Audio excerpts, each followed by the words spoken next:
peso da maturidade está mais ou menos aqui, por volta dos seus 550 quilos, quando esse animal está com 25% de gordura na carcaça. Se a gente colocar muita gordura antes, ele vai antecipar essa quantidade de gordura na carcaça e a gente vai produzir o que a gente chama de um boi bolinha, né? O animal está pronto, acabado, mas ainda muito leve. Então a gente tem que fazer uma recria segurando um pouco a energia da dieta para a gente não correr esse risco.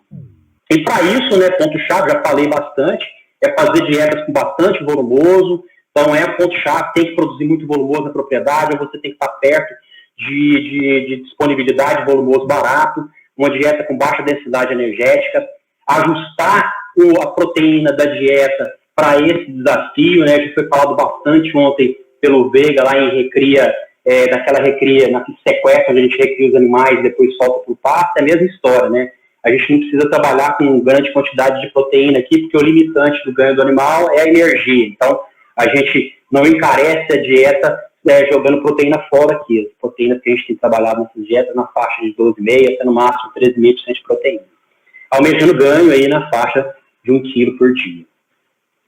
Outro ponto-chave é a questão de mistura, como eu falei, a gente trabalha com grande quantidade de volumoso nessa dieta, então um dos problemas que a gente tem quando a gente trabalha com muito volumoso, especialmente esses volumosos mais baratos, esses resíduos que a gente tem oportunidade no mercado, é a questão do processamento e a mistura. Então, a gente tem uma grande preocupação de garantir uma boa mistura desses volumes dessa dieta, uma boa distribuição, para que os animais consumam essa dieta de forma uniforme, não tenha nenhum tipo de seleção e que todos os animais tenham oportunidade de comer a mesma dieta, né? Às vezes a gente lança mão, às vezes, de colocar algum ingrediente líquido aí que aglutina as partículas, como é o caso aqui do melaço de soja que está aqui na foto, para ajudar nessa qualidade de mistura aí, é um dos pontos que a gente orienta, né? E por fim, de diferente, a gente tem trabalhado com metragem de área por animal no confinamento um pouco mais espaçado do que o confinamento convencional, né? Convencional a gente trabalha de 12 metros aí, no máximo aí, talvez 15, 18 metros quadrados por animal aí na seca. E para um animal desse, que é um animal jovem, que está em recria, precisa caminhar um pouco mais, para não ganhar tanto peso na recria, então a gente preconiza um espaçamento de coxo de área um pouco maior, na faixa dos seus 60 metros quadrados por animal, até às vezes um pouco mais que isso. A metragem de coxo pode ser um pouco menor do que o confinamento tradicional, na casa dos seus 25 centímetros, no máximo 30 centímetros por animal. Além disso, né, moçada, já caminhando para o final aí da apresentação, todos os outros pontos-chave que a gente comenta aí do ponto de vista de confinamento são importantes também, porque tudo que a gente faz aí de mensurações, de controle no confinamento tradicional, a gente também faz aí no confinamento de recria, para garantir um bom resultado, né? E para finalizar, de recado que eu gostaria de deixar, né, o bezerro aí está a preço de ouro, né? Essa foto aí diz muito disso, bezerro, boi, vaca, tudo a preço de ouro, né? Então, essa recria em confinamento pode ser para algumas propriedades uma saída para a gente deixar margem e deixar a atividade com uma boa rentabilidade. É isso aí, moçada. Espero que todos tenham me ouvido bem. Todo mundo na escuta aí? Deu para ouvir sim, Eduardo. A palestra foi muito boa. E agora você está aberto a perguntas, né? Positivo, estou à disposição aí, quem tiver algum questionamento, alguma discussão, né, moçada? Porque aqui a gente está todo mundo para aprender, né? Quem tiver algo para contribuir aí, fiquem à vontade. Tá certo. Bom, Eduardo, eu vou começar com uma pergunta do Carrijo. Ele mandou: qual é a alternativa para uma fazenda que só tem a silagem de milho como volumoso? Boa. Silagem de milho, ela não é o volumoso mais indicado, né? Primeiro que geralmente custa caro, né? Fazer silagem de milho não é barato e o valor energético é alto. Se a gente fizer uma dieta dessa aí só com silagem de milho, para um animal naquelas condições lá e que tem todo aquele potencial de conversão alimentar, a gente passa facilmente do ganho de peso de 1 kg, 1,2 kg. Então, a alternativa, Carrejo, às vezes a gente comprar um outro volumoso para adicionar aí junto com a silagem de milho. Talvez adicionar um bagaço de cana, que é bem fácil a gente adquirir no mercado. Às vezes um outro subproduto aí que tenha menor valor energético do que a silagem de milho pode ser uma alternativa. Se não tiver, essa alternativa, a gente também pode tentar, às vezes, restringir, fazer uma dieta com a silagem de milho, ela vai ter uma energia mais alta do que o preconizado. A gente trabalha, às vezes, de forma restritiva, diminui a oferta de comida para dar energia suficiente para aqueles ganhos lá na faixa de 1 quilo. Essa talvez seriam as duas alternativas principais para quem tem silagem de milho. Né? Tá certo, senhor Eduardo. Obrigado pela resposta. Eduardo, sua tela ainda está sendo compartilhada, então sua imagem está bem pequena. Se você puder apertar para... Aí, agora voltou. Boa. Muito obrigado. Bom, agora vamos para a segunda pergunta. O Milton Cardoso, ele fez a seguinte pergunta. Esse tiro curto na fase de terminação, abatendo animais um pouco mais leve em função do ganho menor, não pode ser complicado com esse animal caro nesse momento? Pô, Milton, excelente pergunta, cara. Pode ser sim, tá? Pode ser. Você tem toda a razão, você vai comprar um animal caro, o ideal economicamente é que você coloque o máximo de arroba possível nele, tá? Aqueles ganhos de peso, aquele peso de abate que eu coloquei, era uma situação de animal que a gente está comprando do ano passado, né? Essa reposição que a gente está entrando agora, que é mais cara, a gente vai ter que refazer as contas e realmente, talvez, o ideal econômico é a gente segurar um pouco mais esses animais e abater ele mais pesado. Mas, para isso, o ideal é que você estique um pouco mais a recria e não a engorda. Aí a gente já tem essa experiência. Esse animal que você entra com ele mais leve na engorda, vamos falar assim, ele cria e tal, e quer soltar esse animal com 13 arrobas lá para entrar na parte de engorda. Aí o final da engorda dele, o consumo é muito baixo. Então, o ideal para a gente tentar, às vezes, matar esse animal mais pesado é esticar mais a recria. É levar esse animal para a fase de engorda, às vezes com 14 arroba, um pouco mais. Aí sim, a gente não tem o problema lá do consumo muito baixo na fase de engorda, porque tem muita energia, e aí a gente pode matar esse animal mais pesado.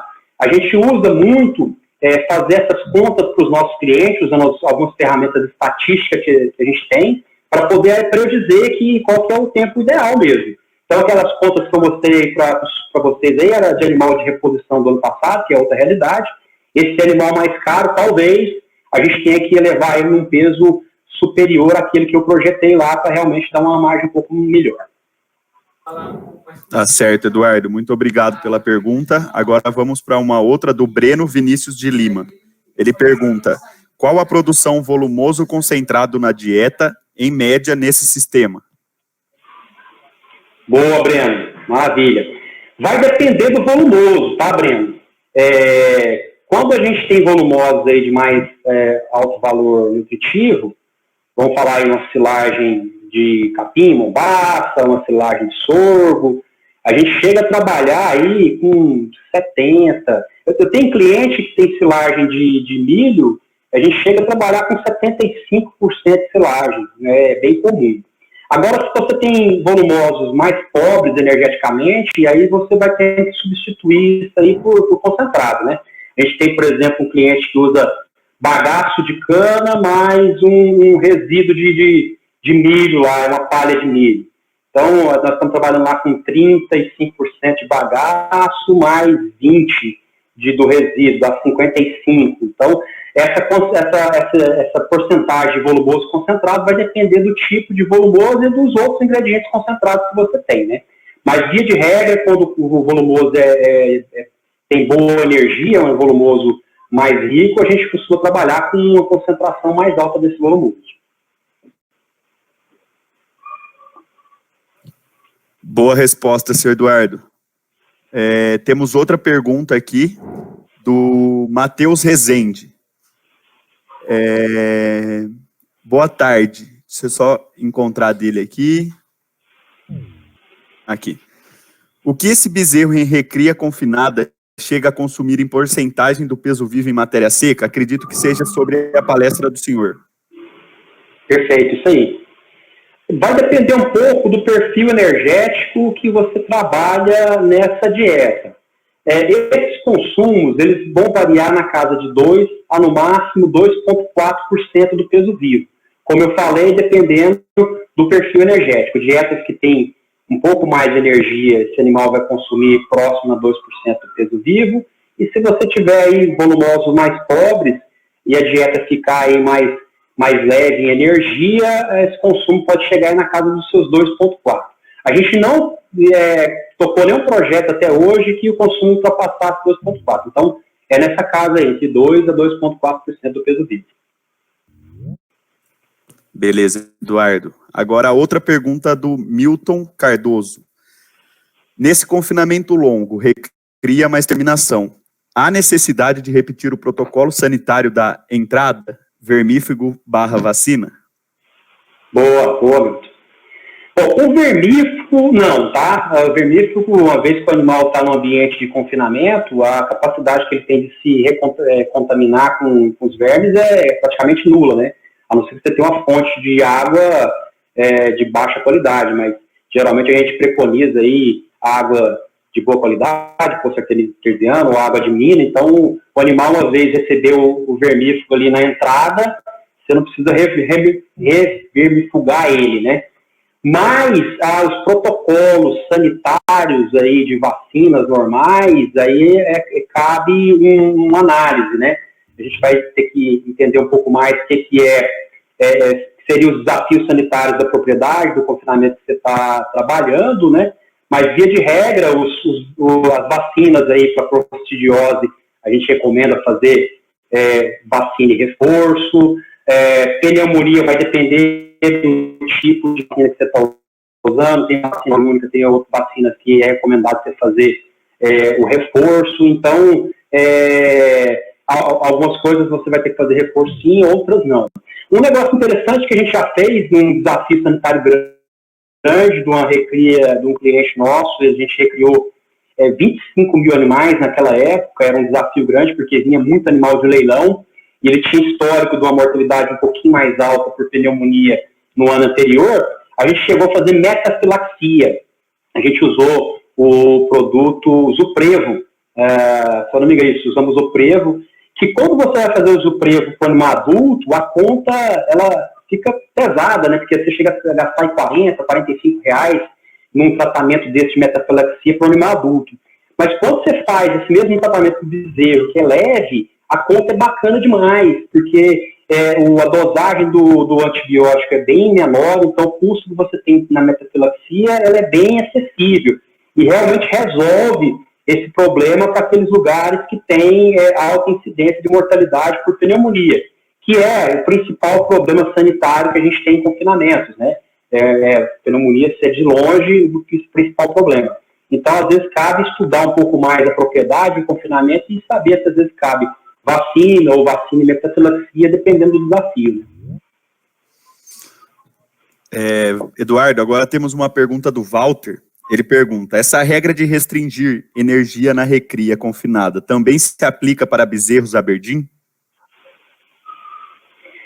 Sim, o bezerro Aberdeen é uma outra conta, tá? Porque esse animal tem um potencial de ganho mais elevado do que aquele bezerro comercial que eu te falei. Quando você coloca genética nessa conta aí, da recria, a coisa muda. Você pode trabalhar em outros patamares de ganho de peso, dependendo da genética que você está trabalhando, do frame dos animais que você conhecer, né? Então, se eu conheço uma genética, por exemplo, tem casos de um cliente nosso que compra uma genética específica de um criador do Mato Grosso, que a gente sabe que os animais são mais perna altas, o nível de acabamento, para chegar em nível de acabamento, os animais têm que estar próximos de 600 quilos. Então, eu posso acelerar um pouco a energia desses animais, que eu sei que ele é mais tardio, em função de eu conhecer a genética. A mesma coisa com o bezerro Aberdeen, animal de alto potencial genético. A gente pode trabalhar com um nível de energia um pouco mais alta e talvez a restrição não se aplique ou a gente faça uma restrição um pouco mais frouxa, né? Se eu seguro um nível de energia para ganho de 1 quilo no animal comercial, talvez eu vou segurar nível de energia para um bezerro Aberdeen ganhar na faixa de ser 1,2 kg, 1,3 kg, devido ao potencial genético dele. Tá certo, Eduardo. Eduardo, a gente está entrando no minuto final da palestra. Eu gostaria de agradecer a todos aqui pela participação e passo a palavra para você. Obrigado pela palestra também. Foi excelente o conhecimento que você transmitiu para nós. E agora eu passo a palavra para você para o encerramento. Muito obrigado. Não, maravilha. Queria agradecer a oportunidade aí de falar expor um pouco do conhecimento que a gente tem, né, nessa atividade de recreio confinada, que é recente, é novo para a gente está aprendendo cada dia mais. É um desafio, sim, fazer esse negócio dar certo e fazer o pecuarista ganhar dinheiro num negócio tão tecnificado. E estamos aí, se alguém precisar de mais informações, todos têm meu contato aí, sintam-se à vontade.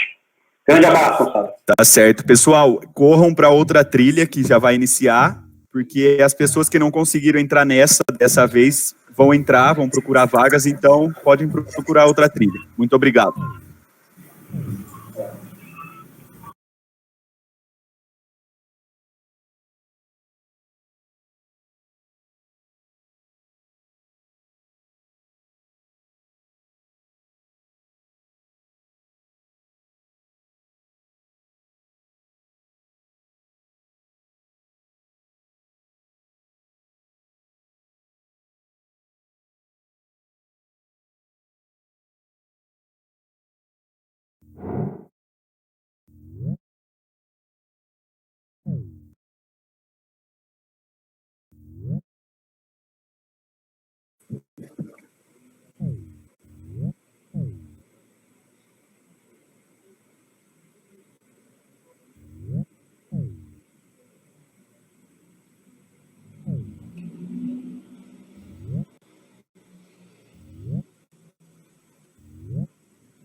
Bom, vamos começar a outra palestra já.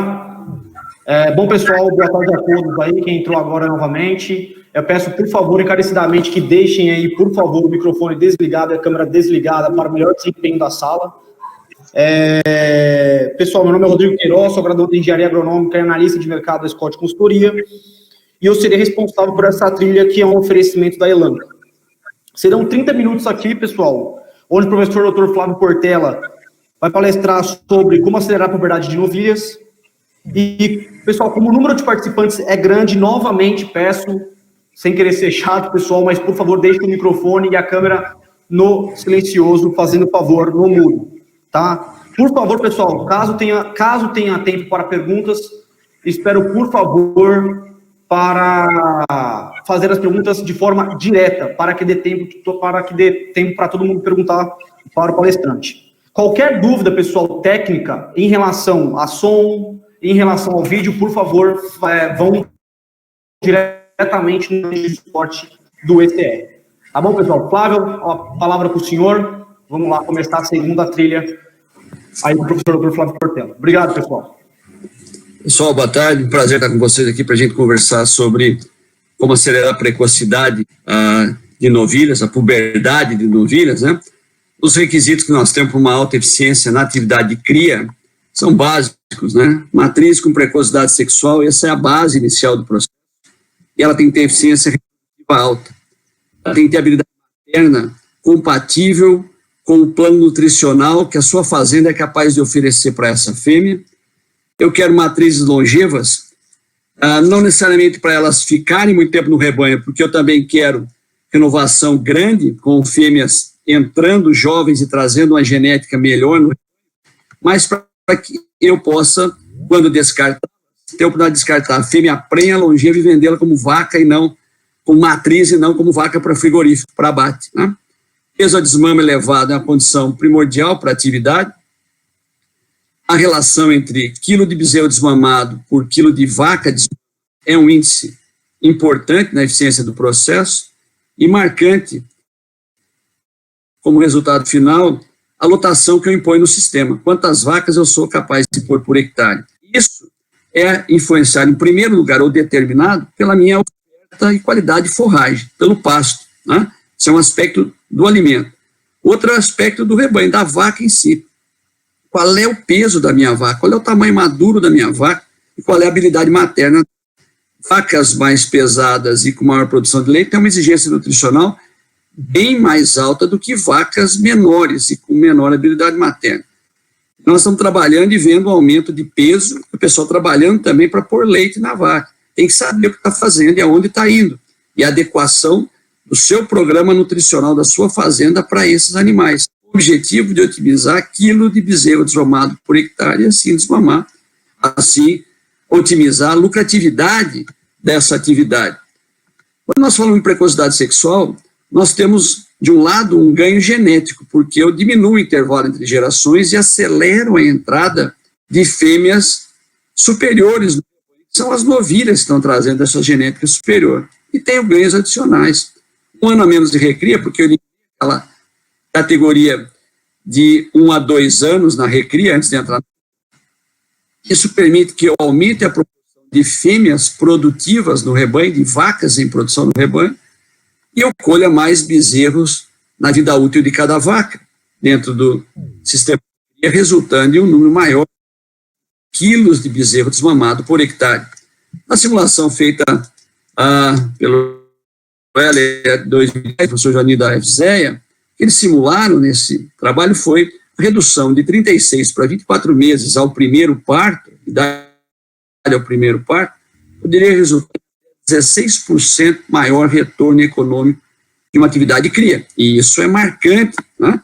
É expressivo esse aumento. Se nós olharmos aqui, nós vamos sair de uma fazenda de 1.326 hectares com uma lotação de uma unidade animal por hectare brasileira. Hoje pode ser melhorada significativamente com tecnologia disponível.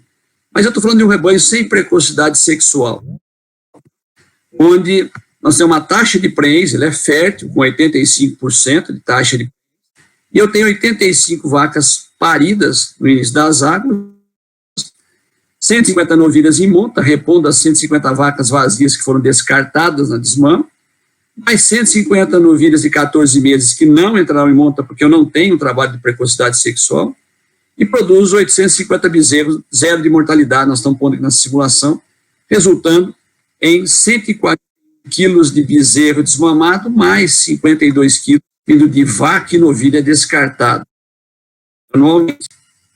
Muito bem, se eu tenho um trabalho com precocidade sexual e vou expor minhas fêmeas com sucesso aos 14 meses na estação, a redução ou a eliminação dessa categoria e a distribuição do que essa fêmea come para as demais categorias do rebanho permitiu aumentar meu rebanho para 918 vacas, assumindo 60% taxa de nessas novilhas aos 14 meses, mais uma elevação na prenhez de vaca para 89,5%, mantendo essa condição como uma produção de bezerro superior à da situação anterior, resultando no final, na mesma área, em 11 quilos a mais de bezerro por hectare, vezes 10, nós estamos falando de mais de R$110 por hectare na atividade de cria, líquida no processo, sem grande adição de custos para esse sistema. Tá? Isso é expressivo. Na questão da precocidade sexual, nós temos o componente genético e o nutricional, indiscutivelmente. Do ponto de vista do componente genético, nós vamos ver nesse trabalho do professor Alexandre, lá na Exalc, a grande variabilidade entre touros, em termos de ocorrência de puberdade aos 18 meses nas suas filhas. Touros que nenhuma filha apresentou puberdade aos 18 meses e touro com praticamente 60% das filhas públicas aos 18 anos. O genético nesse processo, né? Os critérios adotados para a seleção com precocidade sexual, nós começamos lá embaixo com um critério correlacionado, indireto e período escrotal, né? Mas, mais importante e efetivo, você ter mesmo dado a DEP de idade ao primeiro parto, ou de probabilidade de parto precoce, e, principalmente, parto precoce, probabilidade de preenche aos 14 meses, desculpa. Relativamente mais simples de ser avaliado e extremamente eficiente como informação para critério de seleção.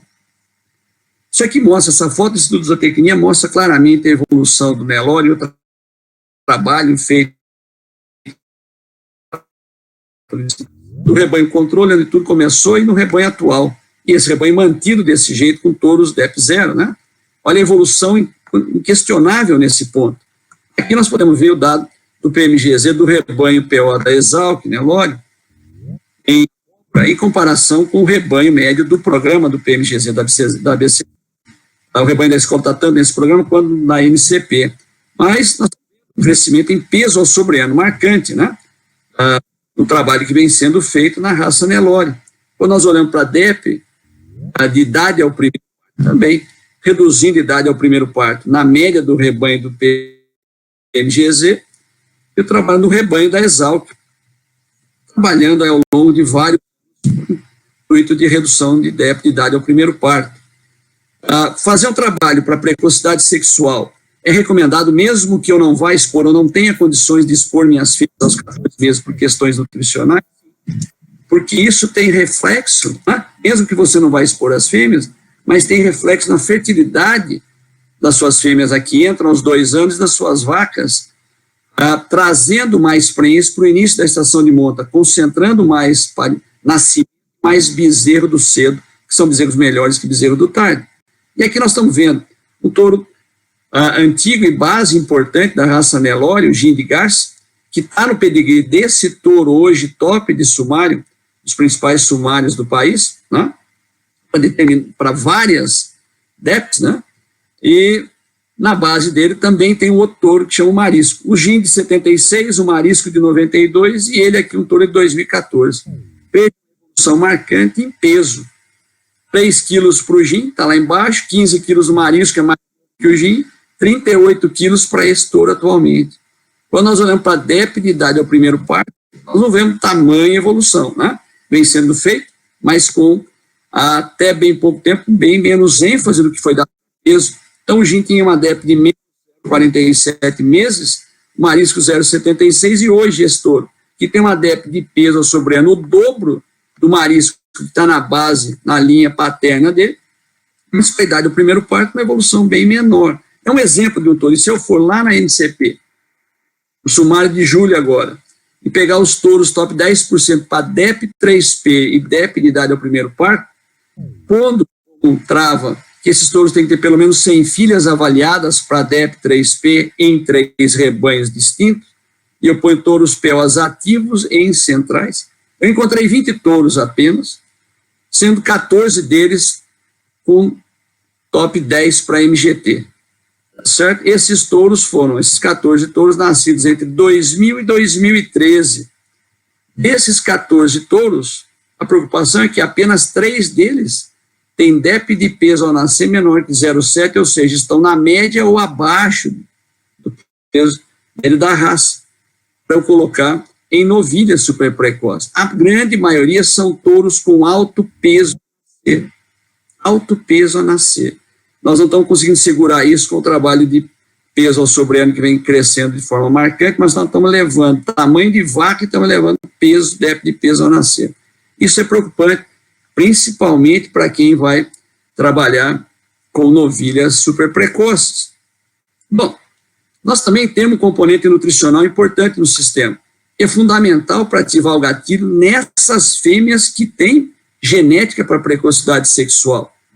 Se eu tenho energia adequada, eu tenho todo um processo que vai permitir que elas expressem essa precocidade sexual. E eu tenho também o que restringe uma nutrição inadequada, inibindo esse processo, os mecanismos aí apresentados. Bem didático esse trabalho do Ferraz, lá do grupo do professor Alexandre, em Piracicaba, com 58 bezerras Nelore desmamadas aos 8 meses, e se estudou até a idade, a puberdade dessas fêmeas, onde elas foram expostas a 2 dietas, uma para ganho alto, de 700 gramas, e uma de ganho baixo, 300 gramas. Ficaram confinadas, E elas eram filhas de touros, tinham filhas de touros precoce e touro tardio. O que foi o touro tardio? top 96 ou top 100% para DEP, idade ao primeiro parto no PGZ. E os touros precoces, 2 touros, top 1 e top 10% para a idade ao primeiro parto no programa do Gensis 2015. Vejam que, com cuidado, essas novilhas foram desmamadas leves, bem mais leves do que você vai trabalhar para ter um programa de novilha super precoce. Ou você vai ter que acelerar demais o ganho delas aqui, como teve que ser feito no experimento, com ganhos de 700 gramas por dia, efetivado 740, até os 18 meses, 739 até a puberdade, para as novilhas de ganho alto, filhas de touro precoce. E aqui, filhas de touro tardio com o mesmo ganho. Não adiantou acelerar essas novilhas, elas são filhas de touros tardios, a genética está travando antes da nutrição, né? E mesmo acelerando, apenas, em média, ficaram púberes com 24 meses, aos 468 quilos, enquanto as filhas de touro precoce, em média, apresentaram puberdade aos 18 meses, com um peso de 360 quilos. Né? Então, tem que ter genética, mas tem que ter nutrição. Porque se eu tiver genética precoce, mas o ganho for baixo, essas novilhas só, na média, apresentaram puberdade aos 29 meses. Eu tenho que ter uma combinação, mas mesmo com a nutrição baixa, né, com o ganho baixo, as filhas de touros precoces apresentaram puberdade aos 29 contra 35 meses dos touros tardios. Aqui você vê a distribuição de aparecimento de puberdade nas filhas de touros precoces e bem alimentadas. Quando é que elas foram apresentando puberdade e a porcentagem de filhas púberes, sem indução hormonal, sem fazer ATF, nada disso. Isso aqui é corpo lúteo no ultrassom e progesterona sanguínea determinando puberdade. As filhas de touro tardio, por mais que eu alimente adequadamente, elas vão ficando pesadas, mas não entram em puberdade. E lá nas novilhas alimentadas com ganho baixo, não adianta, o processo não vai entrar em puberdade cedo, mas ainda assim as filhas de touros precoces apresentam puberdade mais cedo, ou seja, eu tenho que ter as duas coisas, genética e nutrição. Fatores importantes que influenciam a eficiência reprodutiva dessas novilhas precoces, ou seja, novilhas que têm idade da fêmea é mais importante do que peso, mas um peso mínimo é importante, e condição corporal, gordura no corpo dessa fêmea é fundamental para o processo. E também, profundidade de costela tem correlação com isso e pode ser observado no trabalho do Freitas, onde vocês veem aqui o efeito de idade e agora taxa de concepção, né? Lá do professor Baruzelli, esse trabalho. Aqui, peso, importante no processo, score de condição corporal e taxa de concepção, para novilhas maiores, 3 e menor igual a 3 na escala de 1 a 5, espessura de gordura na picanha e profundidade de costela. Todos esses fatores mostrando claramente influência no sucesso de concepção dessas novilhas precoces. Né? Pergunta qual o peso ideal para cobertura aos 14 meses. Não tem qual é o peso adulto da sua vaca. Sua vaca Nelore é uma vaca de 450, 490 ou 540 quilos. Se eu seguir a recomendação da maioria da literatura disponível de 65% do peso adulto, estou falando em função do peso adulto da minha vaca de bezerros de 293 a 351 quilos. Se eu trabalhar com 60% do peso adulto, nós podemos baixar isso com um bom plano nutricional e mais agressivo nisso, tendo genética, nós vamos estar falando de 270 a 324. Tem muita gente que põe uma regra e fala 280 quilos, pelo menos, para entrar no sistema, né? Mas vai variar em função, principalmente, do peso adulto das suas vacas. E se eu olhar a questão nutricional e jogar essas novilhas no pasto, em que pasto nós estamos falando? Nesse pasto que eu peguei no documento 139 da Embrapa, um banco de dados por um marandu, a gramínea mais plantada no país, entre 87 e 98, no sistema de pastejo contínuo, mantido constante com 1,5 A por hectare, como meta manter 2.500 quilos de matéria seca de forragem, de massa de forragem total, e eles conseguiram fazer isso. Mas isso não quer dizer muita coisa. Dá a impressão que tem forragem adequada o ano todo. Eu olho o valor de proteína bruta dessa forragem variando nesse banco de dados, com um período crítico, que nós já sabemos de julho, agosto e setembro, também para a questão de energia dessa dieta, né? Eu olho para a disponibilidade de folha, muito mais importante que massa de forragem, porque o animal vai colher folha principalmente no sistema. eu tenho esse período extremamente crítico em oferta de folha e qualidade desse material ofertado nesse período crítico do ano, para uma novilha que vai entrar em monta em novembro e que foi desmamada aqui em abril no sistema, né? Nasceu em 1º/9, aos 210 dias, 1º de abril, foi desmamada com 210 quilos e vai entrar em monta em novembro. Eu estou pondo uma novilha de um rebanho com peso maduro de 500 quilos, multiplicado por 0,65, eu estou pondo uma meta de 325 quilos. Você pode falar, eu entro bem mais cedo e entro no mesmo. O pessoal entra com 280, porque não tem essa vaca nesse porte ou porque coloca mesmo essa fêmea mais cedo no sistema. Mas nós estamos fazendo essa simulação. Ela teria que ganhar 550 gramas por dia da desmama até 1º de novembro.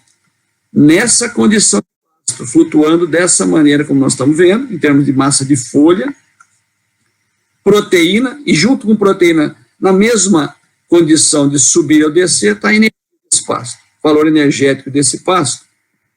Quando eu ponho essa condição de pasto e coloco essa fêmea nessas faixas de peso inicial e final, com a meta de ganhar 550 gramas por dia, para chegar aqui aos 325, em outubro, isso é o que ela teria que comer desse pasto e recebendo um proteico energético na dose de 1 grama por quilo.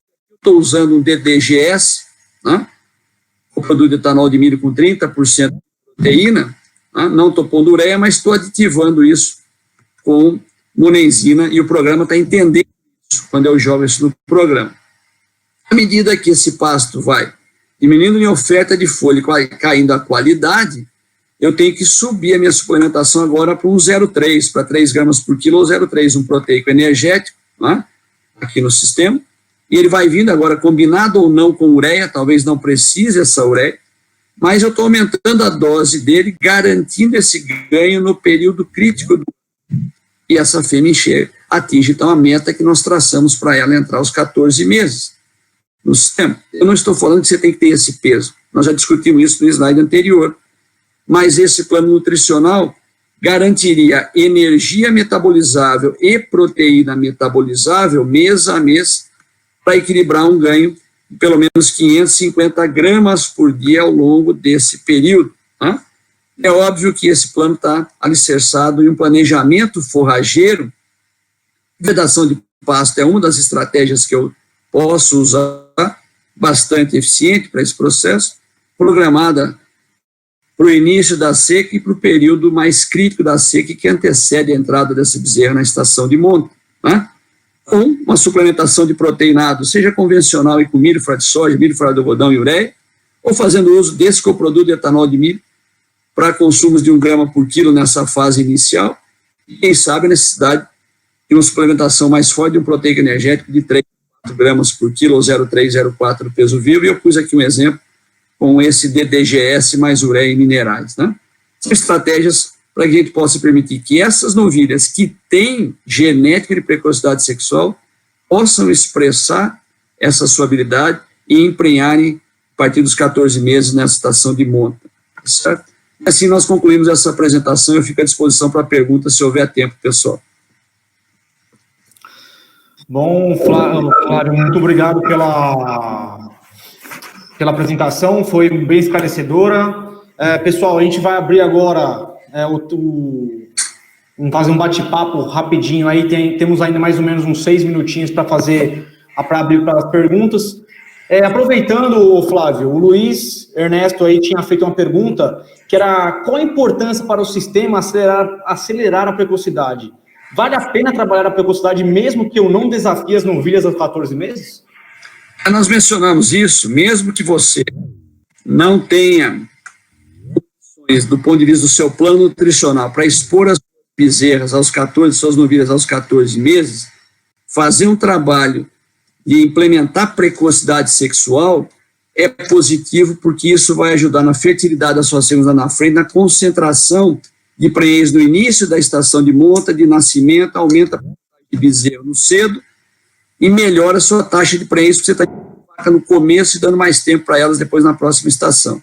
Então, é recomendado que você trabalhe nessa direção e como genética é um processo de longo prazo, até que você esteja qualificado em termos de manejo nutricional da sua fazenda e de outros aspectos, você já está pronto a hora que você quiser para entrar nesse programa de novilha mais cedo. Senão, você vai começar a demorar um tempão para fazer isso, tá certo? Bom, Luiz, espero que tenha respondido a pergunta aí. O Caio também fez uma pergunta aí, Flávio. Dá para quantificar o ganho de agregar o IATF nessa combinação nutrição mais genética? Eu não sei se está perguntando, Caio, especificamente o seguinte: os dados que eu apresentei para você, lá do trabalho do Ferraz, de puberdade em si, não tem nada de IATF no meio, de hormônio, de indução, né? Aquilo é um dado só de puberdade. A hora que você entra com o IATF no processo, você consegue melhorar aqueles números. É o que o pessoal acredita e falam que conseguem isso com uma animal emprenhando uma proporção maior do que nós mostramos ali, só que a questão natural do animal, né? Quando você faz IATF, os números vêm melhores em termos de prenhez e novilha aos 14 meses do que a simples sem indução hormonal, nada disso. É possível implementar isso, e o que o pessoal tem feito é isso, principalmente com IATF. Mas tem que ter precocidade sexual no processo, tem que ter. Não sei se isso responde, eu não entendi bem certo, se a sua pergunta estava focada nesse aspecto. Na verdade, pessoal, por favor, deixe o microfone no mudo, por favor, aí, pessoal. Na verdade, Flávio, ele falou assim, a dúvida, na verdade, do Caio era o quanto melhora, na verdade, né, fazendo o uso do IATF. Olha, a gente tem relato do pessoal que trabalha com exposição ao touro, né, de prenhez aí de 30%, às vezes novilhas que ficam prenhes, né, quando elas são expostas de 30% a 40%. E tem relatos de mais de 60% com IATF. Então, eu acho que deve ter um ganho no processo, mas eu vou deixar isso mais para os especialistas da área de reprodução. Mas a informação que eu tenho, eu nunca vi trabalho comparando, mas a informação de campo é que o efeito é marcante. Tranquilo, Flávio, o Caio agradeceu. Acredito aí, talvez seja a última ou penúltima pergunta aí, pessoal. O Luiz, de novo, Flávio, fez uma pergunta aí. O IATF pode mascarar a percepção de avanço na puberdade? Eu acho que não, porque se a novilha não tiver menos genética para precocidade sexual, você não vai ter índice alto de prenhez fazendo IATF. Ela tem que ter gene para precocidade, mas trabalhos testando isso, eu acredito que não existam, não estejam disponíveis, né? Apenas ser testado. Mas eu acho que eu não me preocuparia com isso, não. Eu trabalharia para pôr precocidade sexual e entraria com IATF e vão emprenhar e acelerar o processo. Desde que você tenha condição nutricional para isso na sua fazenda. Tranquilo. Flávio, na verdade, aqui aproveitando, pessoal, mais alguma pergunta? Queira fazer o palestrante, por favor, escrevam no chat ali, ou simplesmente apertem a mãozinha no ícone inferior esquerdo, fazendo favor, que a gente vai estabelecer uma ordem. Flávio, na verdade, eu tenho uma pergunta. Na verdade, a gente estava conversando aí, inclusive o senhor, nas palestras, eu acho que dá para fazer um gancho bem bacana, entre o manejo sanitário correto, a oferta de alimento e genética. Qual o mais importante na precocidade das novilhas? Qual o mais importante na precocidade? Como assim? O que isso quer dizer com o mais importante do que desses fatores que você colocou? Isso, qual que é o mais impactante? Qual que vai, na verdade, entre todos esses três, né, o manejo sanitário, a oferta de alimento e a genética, qual que é o mais impactante na precocidade? Qual que tem o maiores resultados? É assim, se eu vou para um programa desse, sanidade é uma condição básica, se eu vou para precocidade sexual ou não importa, se eu vou para pecuária, sanidade é básico no processo, né? Eu tenho que ter nutrição no sistema, que não é só pensando em precocidade, para toda a produtividade do sistema. E para eu ter precocidade, como nós falamos, tem que ter o trabalho, tem que ter a genética. E tudo isso junto, é um pacote, não dá para ter uma coisa só e não ter outra. Se você tiver precocidade, mas não tem sanidade no rebanho, nada funciona no seu rebanho direito. Se você não tem nutrição adequada de modo geral no seu rebanho, não está tendo resultado nem de prenhez nas vacas adultas suas, nem de desmama discutir precocidade científica.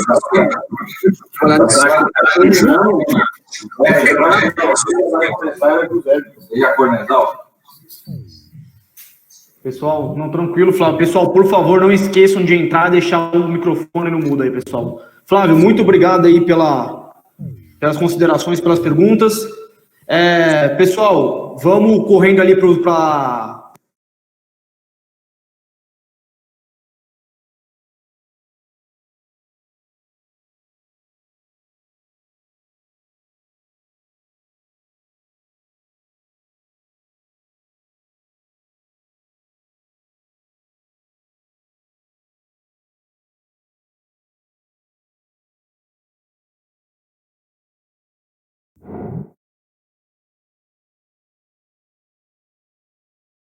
Animal de alta performance, qualidade, tá tudo certo.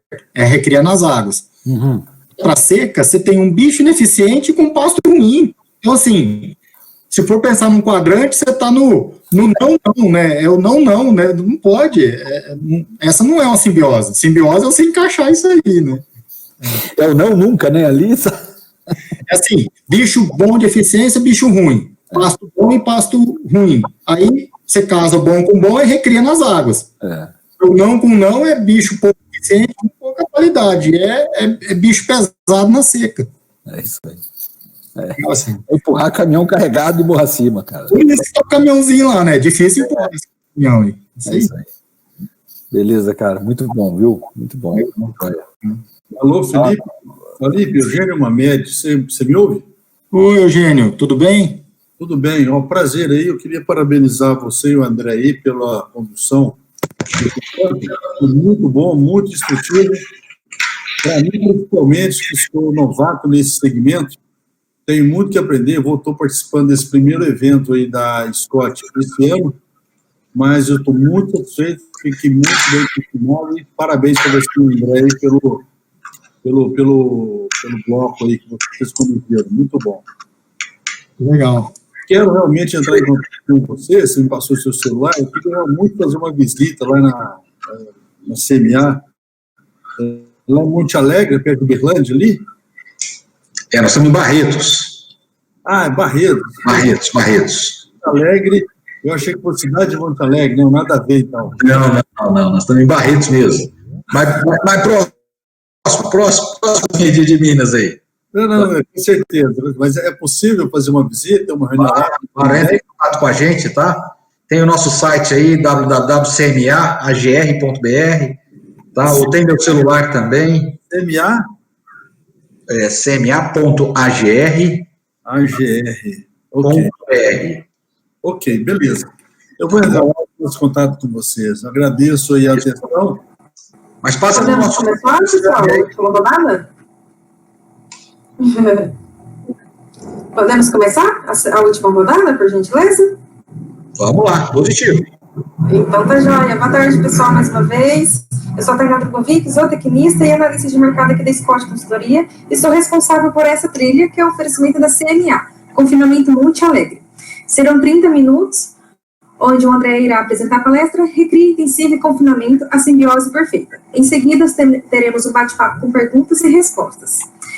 Peço por gentileza para que todos mantenham os microfones e as câmeras desligadas, por gentileza, e quem tiver interesse em fazer alguma pergunta, pode enviar no chat ou clicar nessa mãozinha ao lado esquerdo para estabelecer uma ordem, certo? Por favor, façam as perguntas de maneira direta para ganharmos tempos e assim conseguirem atender a todas as demandas. Quando finalizar os 30 minutos, vou avisar vocês aqui, ok?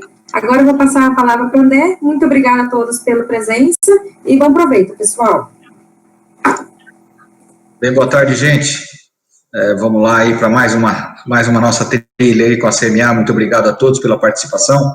Filipão, obrigado por estar aí com a gente mais uma vez aí nesse momento. Obrigado a Scott. Bem, pessoal, o que nós temos a dizer aí nada mais do que a simbiose perfeita, né? Uma boa recria, uma recria intensiva, utilizando aí o confinamento como ferramenta de terminação. Bem, para isso nós começamos de uma maneira em que para tudo na vida nós temos que ter um planejamento, né? Seja ele do o que nós vamos fazer no dia, o que nós vamos plantar, o que nós queremos colher, qual o ambiente que nós estamos, com o que é que nós estamos trabalhando, ter um orçamento em mãos. Então, eu gostaria de provocar muito a todos, ter essa ferramenta, ter essa previsão, essa estratégia do que nós queremos para o nosso negócio, né? Mesmo tendo tudo isso muito bem feito, bem alinhado, nós sabemos que o previsto muitas vezes não é o que ocorre do realizado. Existem várias nuances, várias intempéries, né, que podem nos pegar aí no meio do caminho, seja ele da porteira dentro ou da porteira fora, coisas que não estão na nossa mão, como intempéries climáticas, custos, economia, custos de produção, ou seja, são vários fatores que isso nos desafiam. E para que isso ocorra, nós temos que ter em mente que a intensificação, ela é uma ferramenta que não tem jeito da gente fugir. Ou seja, se nós queremos uma pecuária mais eficiente, mais lucrativa, nós temos que, de alguma maneira, utilizar uma ferramenta para intensificar nosso sistema de produção. Seja ele no formato de uma suplementação, de uma integração, num semi-confinamento, num confinamento, ou seja, a intensificação ela é inevitável. Observamos aí uma análise que Rabobank foi feita lá em 2017, né, onde ele observou que desde 2016, dos próximos 10 anos, a pecuária tendencia para uma diminuição de 50%, ou seja, para uma incremento em 50% dessa pecuária vir para uma pecuária com formato intensificado. Então, nós não vamos ter jeito de quem quiser ficar na pecuária, quem quiser sobreviver da pecuária, ter resultados da pecuária, nós vamos ter que fazer uma pecuária mais intensificada, ou seja, uma pecuária muito mais empresarial do que uma pecuária extrativista, do formato extensivista, como muitas vezes nós tocamos. Então, é necessário a gente ter uma boa previsão. E tem mais um dado que corrobora com isso, que foi um dado do Rally da Pecuária, que ele observou que da média da pecuária nacional, nos últimos 7 anos que ele fez aí de análise, de 2011 a 2018, observou-se a média nacional um incremento muito pequeno. Em contrapartida, o público do Rally da Pecuária, ou seja, pecuaristas que trabalhavam de uma maneira ou outra, seja ela desde um formato de intensificação menor ou maior, esse pessoal, esse público teve um incremento de 30%. Poxa, o que esse pessoal fez que a gente não conseguiu fazer? O que isso nos desperta? O que isso nos provoca? Né? O que é possível a gente trabalhar? O que é possível nós buscarmos? E para isso, nós provocamos mais uma vez. Qual a nossa estratégia? Sabemos da ferramenta que nós queremos para a nossa recria, para a nossa terminação, onde estamos alocados, qual é o perfil de animais que nós trabalhamos, como é que eu quero terminar, o que eu quero para o meu business, né? Então, isso é muito importante. E, com isso, o APTA de Colina, ele fez um trabalho muito interessante, que ele pegou 2 grupos de animais, né, e ele fez uma suplementação, na primeira seca de vida desses animais, ele fez uma suplementação de 1 grama quilo do dia, e num outro ele fez uma suplementação energética com 3 gramas, né, e aí ele foi subdividindo esses grupos, nas primeiras águas, depois no outono, depois na seca desses animais, e ele foi subdividindo esses grupos para poder enxergar qual seria o perfil de peso desses animais no fim dessa sazonalidade, desse período de transição entre essas etapas aí de seca, verão, outono e o próximo inverno, né? E aí nós observamos, chegou ao número com esse trabalho de animais de grupo desde 370 quilos até animais de quase 30 quilos, incremento aproximadamente 400 quilos de peso vivo, né? E aí gostaria um pouquinho da visão aí do Filipão aí, dessa parte técnica, né? Poxa, por que esses caras chegaram aos 370? Será que eles foram menos eficientes? Será que é o perfil deles? O outro a quase 400 quilos? Será que esse é o melhor, Felipe? Queria te ouvir um pouquinho aí, cara. Legal, obrigado, André, de novo, e obrigado aí aos participantes e a Scott pela organização. Legal disso aqui, né, André, que eu acho que ficou claro aí para o pessoal que essa introdução que você fez, e é fato, precisamos melhorar a produtividade do pasto, né, e o nome que você trouxe, a simbiose perfeita, eu acho que é um grande desafio a gente fazer essa simbiose, não é fácil não, a gente está tentando aqui discutir e mostrar alguns caminhos, né, e esse do hábito, eu acho que é um caminho bem interessante. Eu acho que a primeira dica que a gente tem falado para todo mundo, né, André, é que você tem que ter um alvo, um peso-alvo para você transformar esse animal da recria para engorda. Existe, né, essa fase, né, trazendo para um paralelo do adolescente virar o adulto, né, a maioridade, né, o 18 a 21 anos, a partir do 21 é maior de idade, né, vamos pensar assim, um bovino, ele atinge essa maioridade, ou ele atinge esse peso para ir para engorda, com 2/3 do peso maduro dele, ou seja, se eu tenho que o peso maduro dele, né, que é um peso com acabamento de carcaça, para a raça, para o frame dele de 550 quilos, 66,6% de 550 quilos vai dar ao redor de 365, 370 quilos. Então, assim, esse é o peso target, tá, André? Então, a simbiose perfeita seria aquela pessoa que consiga fazer da recria, que eu peguei um bezerro desmamado de 6, 7 arrobas e levar até 12, 13, da melhor forma possível. Então, assim, porque a partir de 12, 13, ele está na maturidade de engorda. Eu tenho que mudar a estratégia nutricional para esse animal, porque ele passa, e nós vamos falar na frente, para outra fase de aproveitamento de performance. Né? Então, esse trabalho do hábito, ele mostra bem isso, que os meios de chegar aos 360, 370 quilos são vários, e aqui eles usaram sal mineral, que é aquele SM, usaram o proteinado de 1 grama, que é o SP, aí tem de verão e tem de inverno, o SP é o suplemento proteico energético de 3 gramas, e vê que cada um trouxe um peso diferente, ou seja, a resposta vem. É claro que isso tem que ser encaixado pelo perfil da fazenda. Então, assim, tem fazenda que não comporta, às vezes, pela operação, trabalhar com 3 gramas, tem que trabalhar mesmo com 1 grama, tem espaçamento de coxo, tem qualidade de pastagem, tem manejo de pastagens. Então, isso aqui é para mostrar o seguinte, assim, ó, olha que interessante, a simbiose perfeita, se eu tinha uma meta de levar, um exemplo lá para o André engordar, então aqui em casa, na recria, vai ficar até 370. Eu posso ir no proteinado de 1 grama e no sal mineral, eu cheguei no 370, tá ótimo. Eu vou tirar 370 e já vou repor outro animal. Né? Agora, se eu for esperar, às vezes, para levar um animal mais pesado, eu tenho que olhar se minha fazenda comporta, eu tenho que olhar se eu tenho uma estrutura de facho de pasto,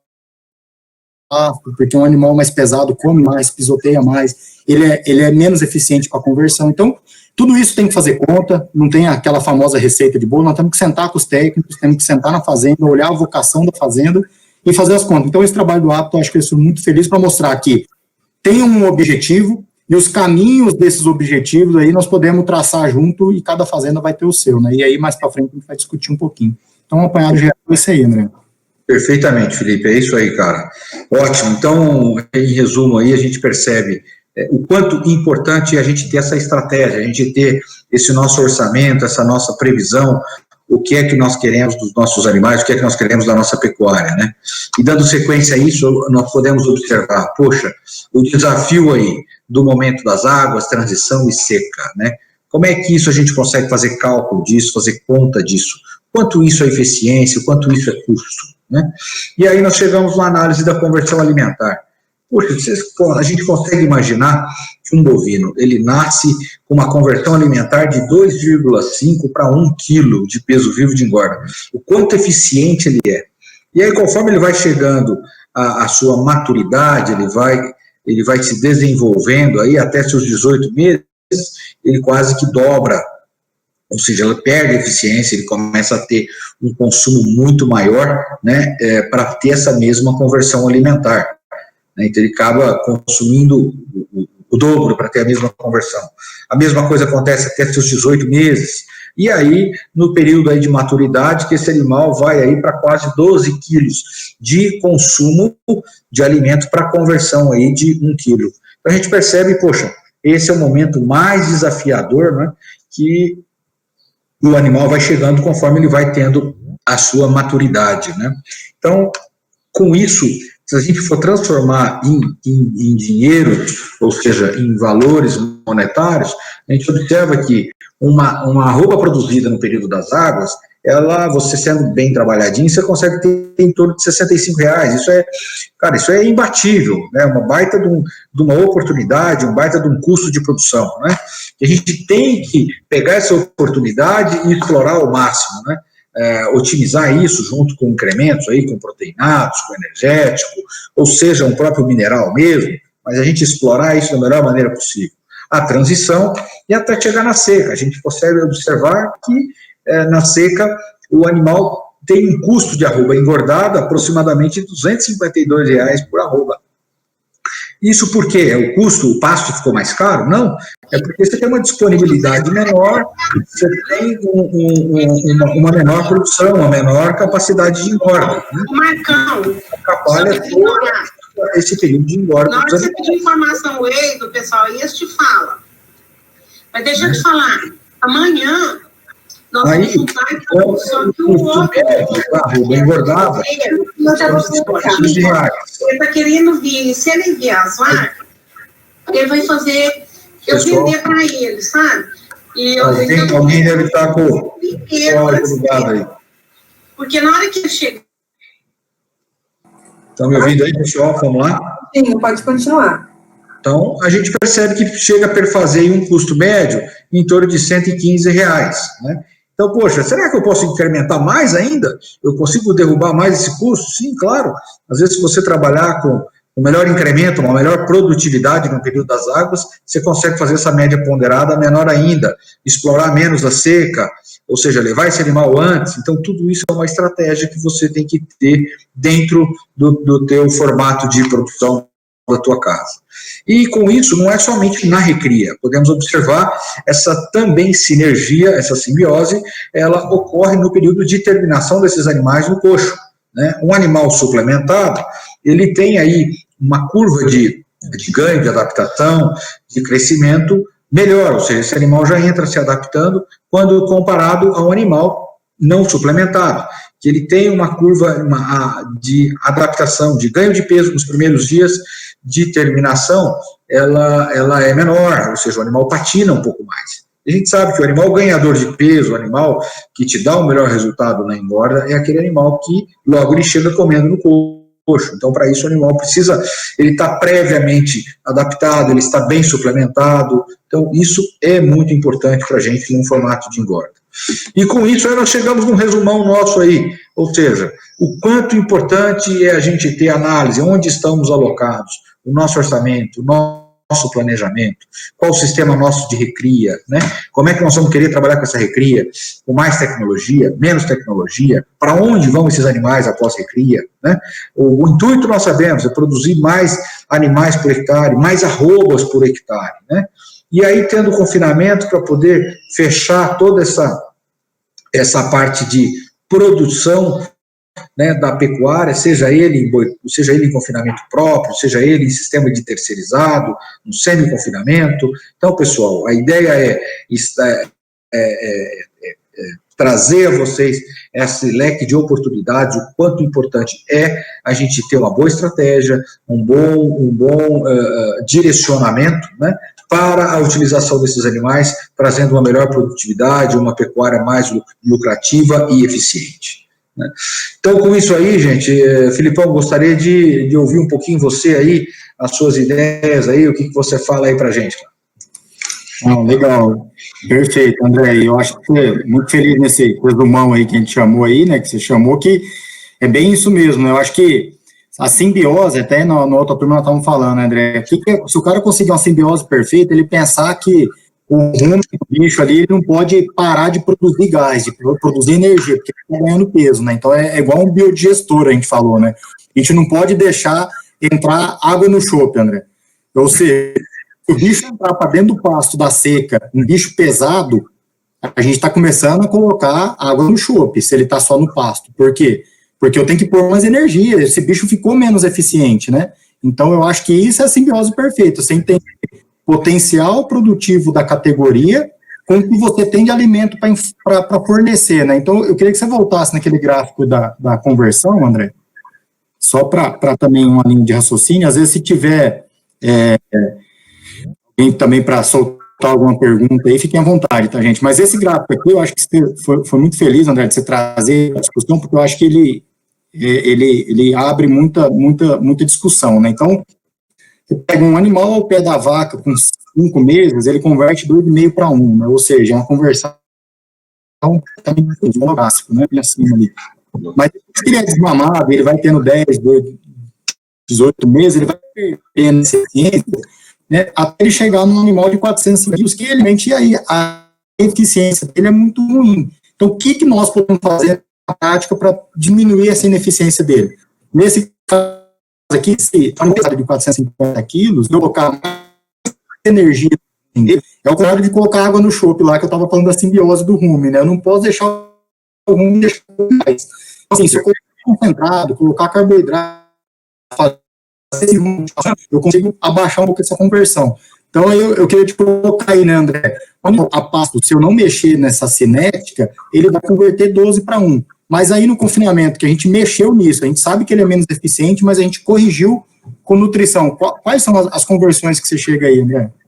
Pois é, Filipão, quando a gente analisa aí esses números, é bem assustador, né? A gente, com essa quantidade de material, nós conseguimos engordar quase 2 animais com esse mesmo consumo, né? Então, no confinamento, é de 6 a 6,5 quilos, né, de ingestão para conversão de 1 quilo de peso vivo, ou seja, metade disso. Então, a gente observa o quanto de oportunidade, né, a gente deixa de ter com esse animal, levando ele para um sistema de confinamento, onde ele tem ali uma dieta equilibrada, uma dieta rica, né, para poder atender o nível de exigência desse animal. Nós podemos observar que o animal, cada vez que ele passa com a maturidade, ele se torna mais exigente, ele se torna mais desafiador para poder atender essa conversão, e nada mais importante do que a gente trazer esse animal para o coxo, para a gente poder dar continuidade a essa curva de crescimento e aí até mesmo o acabamento desse animal, fazendo o animal mais precoce e com qualidade. Perfeito. E aí, André, aquilo que a gente estava conversando aqui, né, turma, por isso que eu falo que esse gráfico aqui dá para a gente ficar a tarde inteira discutindo dele aqui, mas eu brinquei com o André assim, nós temos então aqui pelo esse gráfico, nós temos os animais que a gente pode classificar como eficiente, que são os animais que têm melhor conversão, dos deficientes, que são os animais mais pesados. Então, eu tenho animal bom de eficiência e animal ruim de eficiência. E se a gente pensar nos nossos pastos, né, no nosso sistema de produção, eu tenho pasto bom e pasto ruim. O pasto bom é pasto das águas, bate 12 de proteína bruta e tem digestibilidade acima de 65%. Agora, na seca, igual esse momento agora que nós estamos aqui em agosto, o nosso pasto vai ter 4,5, 5 de PB e vai ter digestibilidade de 50%. Então, assim, eu tenho André, eu tenho uma matriz aí de animal bom, animal ruim, pasto bom e pasto ruim. Então, se eu pensar num cara que hoje está recriando, e aí é a simbiose perfeita mesmo, ele comprou esse animal agora desmamado, ele está com esse animal comprando agora a reposição, e esse animal está caindo num pasto ruim, porque é um pasto de seca. Mas tudo bem, é um animal bom de conversão. Então, fica animal bom, um pasto ruim, tudo certo. Agora, na hora que vai para as águas, ele ainda tem um animal bom, porque é um animal jovem, que performa bem, e ele começa a ter pasto bom. Então, ele tem bom com bom. Continua tudo certo. Agora, o problema é na hora que esse animal começa a ser esse ineficiente, ou seja, ele tem mais de 360 quilos, e ele está em maio do ano que vem, e o pasto começa a cair. Aí ele começa a ter um animal ruim de performance com um alimento ruim. Então, é ruim com ruim. Então, ruim com ruim não pode, porque é água no chope. É fazer o rumen ser diluído de potencial de fermentação, e aí é baixa performance, baixa produtividade. Aí volta naqueles gráficos do Rally da Pecuária. Por que a média nacional produz ainda 4 arroba hectariano? Por que a turma do Rally já produz 10? Porque a turma entendeu que ela não pode perder esse embalo, né? A simbiose perfeita é não perder o embalo da produção do animal. Então, não perder embalo é conseguir corrigir isso aqui. Eu acho que fica uma conclusão legal aí, sabe? Felipe, perfeito, cara, 100%. É por aí mesmo, eu concordo total com você aí, e incrementa até uma outra coisa a mais, né? É uma outra perda que muitas vezes o pecuarista ele acaba não enxergando, né? Então ele enxerga que o animal dele ele não está desempenhando, né, no período da seca, mantendo esses animais no pasto, então ele perde a produção desses animais, ele deixa de ganhar, porque se ele tivesse transferido esses animais para um modelo de confinamento, ele estaria tendo a oportunidade de não só não perder, parar essa perda, como ter um incremento de peso desses animais, fazendo um abate do animal, ganhando quase 1 ano de vida desses animais, fazendo um abate precoce, e uma perda muitas vezes que o pecuarista não enxerga, uma perda invisível, que é a perda agronômica da pastagem dele, né? Então, às vezes, ele tem uma pastagem lá que ela está bem formada, e ele persiste com esses animais, com pisoteio, esses animais baixam o facho, ou seja, ele baixa o linear da gramínea dele, que ele poderia de ter o melhor ponto de reprota desses animais, então ele acaba se prejudicando cada vez mais, né? Então acaba virando um círculo aí da pobreza, né? Porque ele perde peso que ele colocou nesses animais, que você falou muito bem, no momento mais eficiente desses animais, ele perde a oportunidade de trazer um animal para o coxo e colocar peso nesses animais e vender num momento estratégico, né? E ele está perdendo dentro da fazenda, porque ao invés de ele deixar a pastagem dele descansar um pouco mais, nas primeiras águas, nas primeiras chuvas, a reprota desses animais é diferente, ele vem com outro vigor, aí ele pode repor com o animal com a categoria jovem, e aí sim ele dá essa continuidade, como você mesmo muito bem falou, Felipe, promover essa simbiose, né, promover essa sinergia aí, nessa curva de alto desempenho, de alta eficiência da pecuária, que é muito possível a gente fazer, a gente trabalhar, né, e por muitas vezes, a gente acaba não proporcionando isso, a gente não adere a essas tecnologias, achando que vai ter um gasto maior, mas não é gasto, é uma oportunidade muito maior que a gente tem, e a gente, dessa maneira você não tem gasto, mas você tem uma baita de uma perda, que aí se antecipa a ter que fazer uma reforma de pastagem, começa a abrir oportunidade para plantas invasoras, né? O que você acha disso aí, Filipão? Então a gente percebe o quanto é prejudicial, não é mesmo, cara? É o ciclo vicioso mesmo. Volta mais um slide aí, fazendo um favor, André, que aí vai nessa linha que você falou do pasto, onde mostra aqueles 3 passos de transição aí, ó.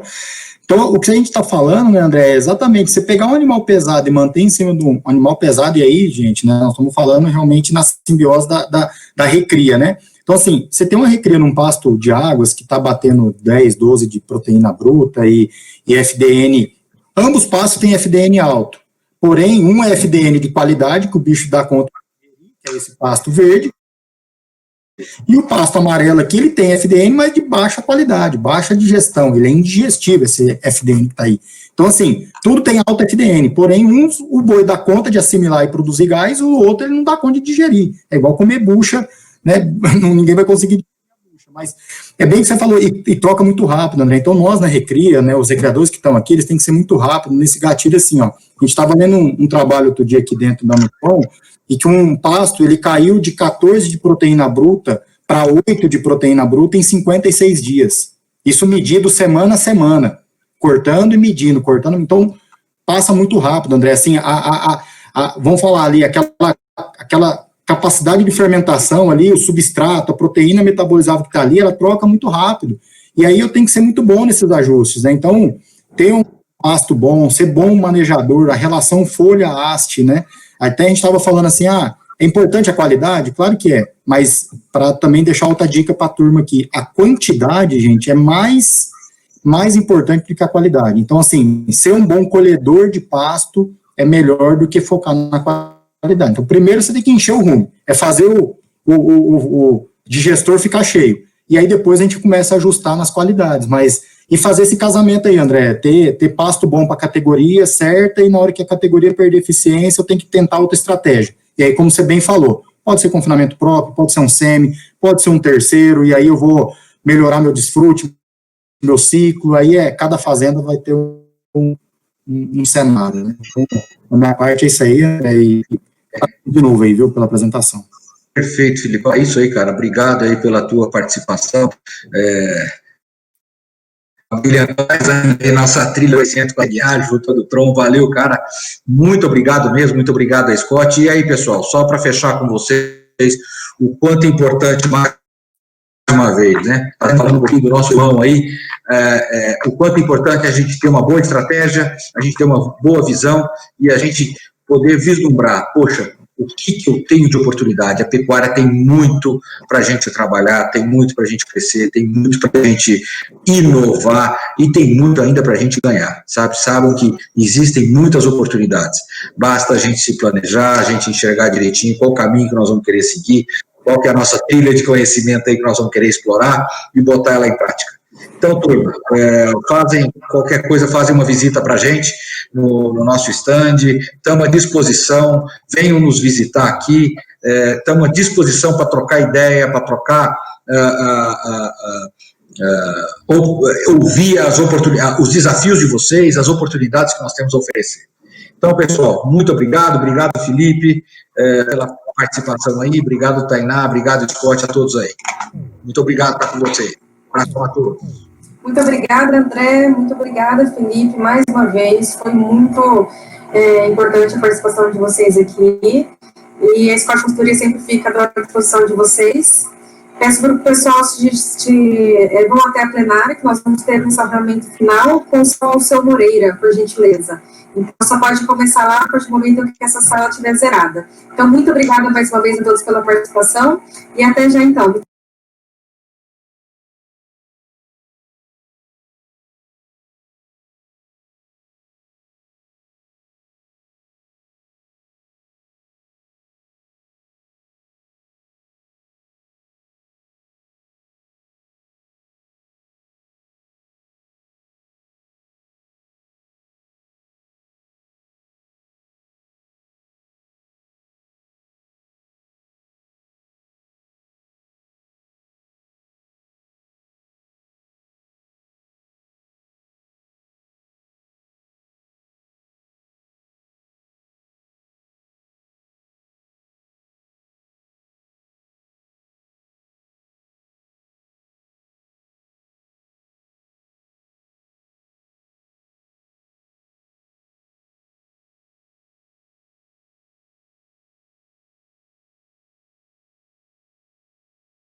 Olá, então após esse dia de muito conhecimento, onde tivemos aí palestras excelentes, vocês percorreram inúmeras trilhas do conhecimento, trocando muita informação, muita bagagem no dia de hoje.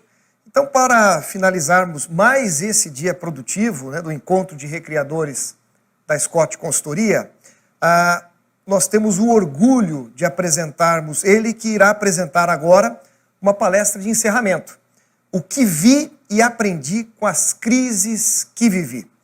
Seja muito bem-vindo, deputado federal Alceu Moreira, presidente da FPA, Frente Parlamentar Agropecuária.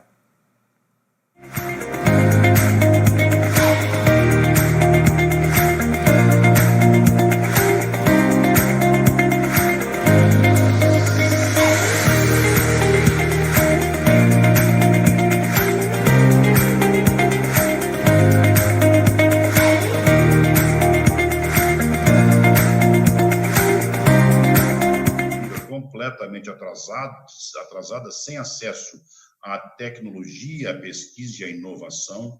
E nós vivemos também um período em que nós, agora bem recente, em que nós provamos de uma série de limitações da utilização da nossa capacidade produtiva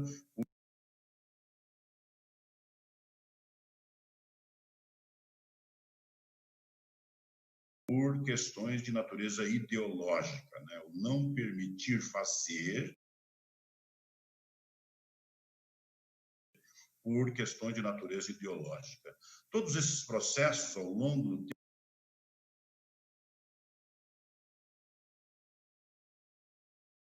tempo, geraram crises. As nossas crises são a mais longa e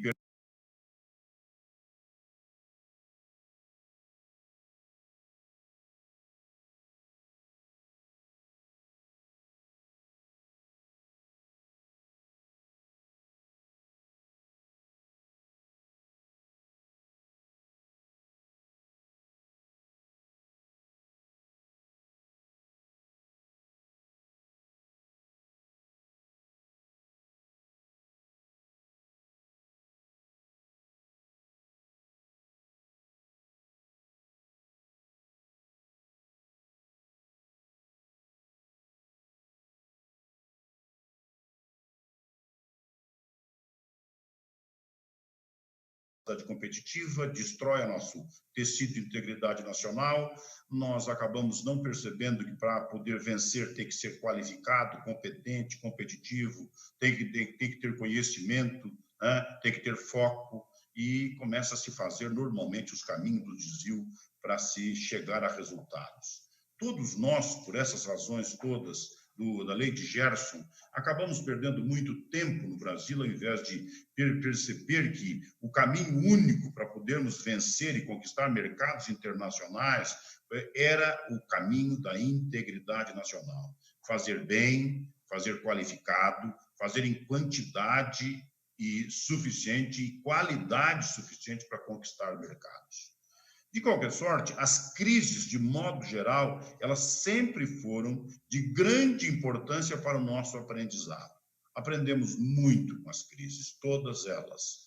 E estamos aprendendo neste momento com a crise do Covid-19, com esta grande pandemia, com todas as dificuldades que nós temos. Quando nós sairmos do Covid-19, nós vamos perceber que vislumbramos muitas oportunidades que não tínhamos visto antes, ou que se tivéssemos, ou mesmo tendo visto, nós não executamos o dever de fazer melhor. No nosso caso, no parlamento, o agro brasileiro, e aqui uma constatação, parece mentira, que um país preparado durante décadas para ser um país industrializado, inclusive, eu estava lendo Celso Furtado, em 1994, e ele falava disso, né, de um país que ia passar pelo processo de industrialização, de agregação de valores, para poder, então, definitivamente se inserir na economia uma quantidade enorme de pessoas urbanas, né? Nós tínhamos um êxodo rural bastante grande, e parece mentira que depois de todas essas décadas, a grande inovação e a saída do Brasil não veio do chão de fábrica, veio da roça, veio de lá da lavoura. É lá que aconteceu o melhor da pesquisa, a melhor tecnologia, a melhor inovação. É lá que nós estamos discutindo a modernização do crédito, de logística, de transporte. É lá que nós estamos discutindo conectividade, estamos discutindo tributação. É lá que nós estamos conquistando novos mercados internacionais. Né? Então, todo esse aprendizado gerou para nós uma constatação que precisa estar no meio de nós definitivamente. Uma máxima para o agro. Todos os dias temos que fazer mais, melhor e por menor preço. A competitividade nesse setor é absolutamente permanente, com uma diferença. A segurança alimentar, que antes era um tema que era falado no mundo, mas com uma consideração bastante menor do que agora, ela se transformou uma necessidade e um risco futuro. Não há ninguém no mundo que possa fazer qualquer projeção para as próximas 2 ou 3 décadas sem falar em segurança alimentar. E quando ele tiver que falar sobre isto, ele obrigatoriamente terá que separar uma cadeira para conversar com o Brasil. É importante conversar com esse país, porque nós, com certeza, nos próximos 10 anos, estaremos alimentando em torno de 2 bilhões de pessoas. 20 Brasis. Nós vamos alimentar exatamente isso. Então, nós seremos muito consequentes. Como nós não estamos vivendo uma Olimpíada, nós estamos participando de um cenário absolutamente competitivo. E este cenário não pode ser respondido nos seus questionamentos de maneira rasa. Nunca. Nunca se pode responder com uma resposta única. O meu problema com a França é esse, com a Alemanha é esse, com a Inglaterra é aquele. Com a China é isso, com o Vietnã é isso, com a Arábia Saudita é aquilo. Não, não é.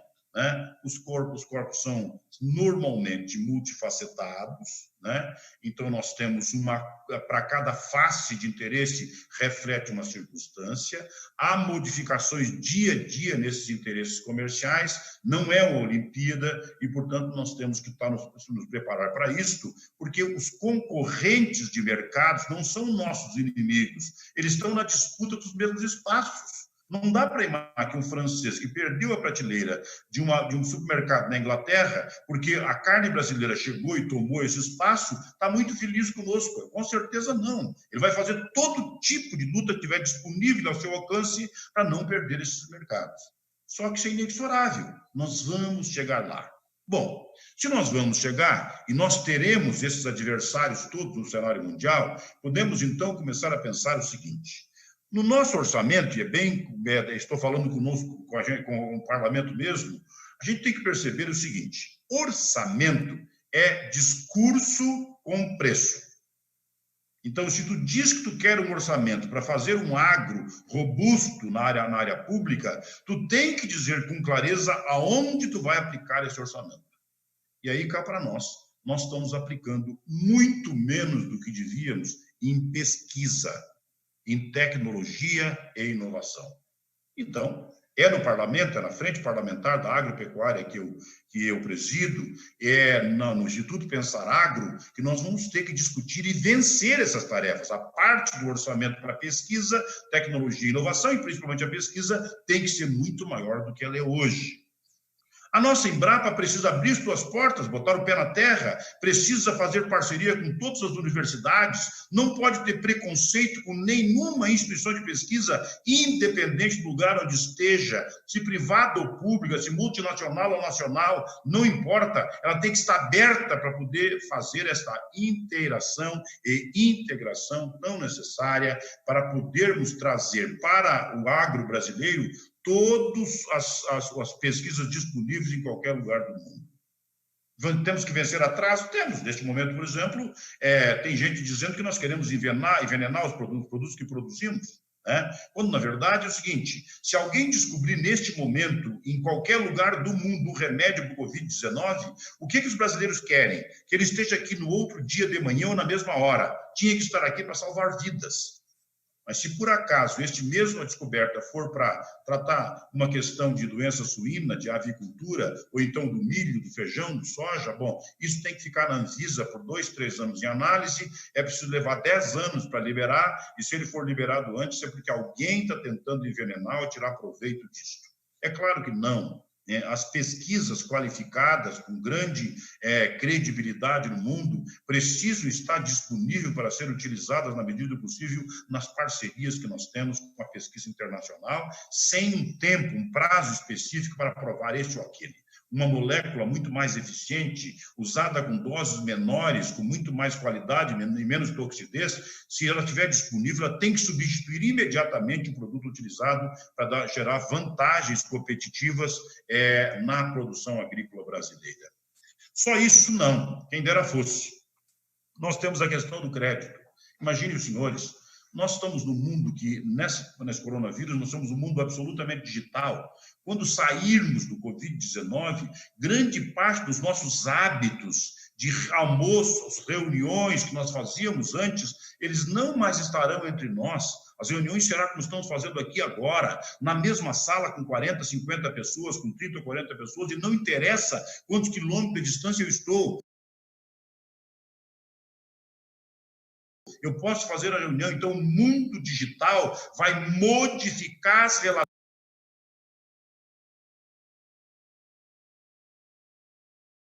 ações negociais entre os povos. Com certeza, sim, e será assim. O mundo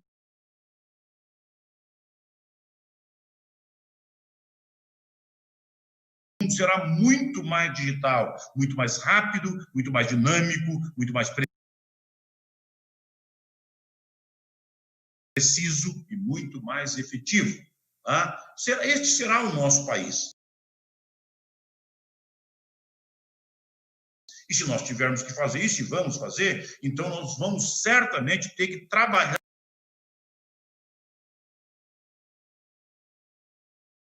com essas ferramentas para tirar dela o melhor que tiver disponível do mundo.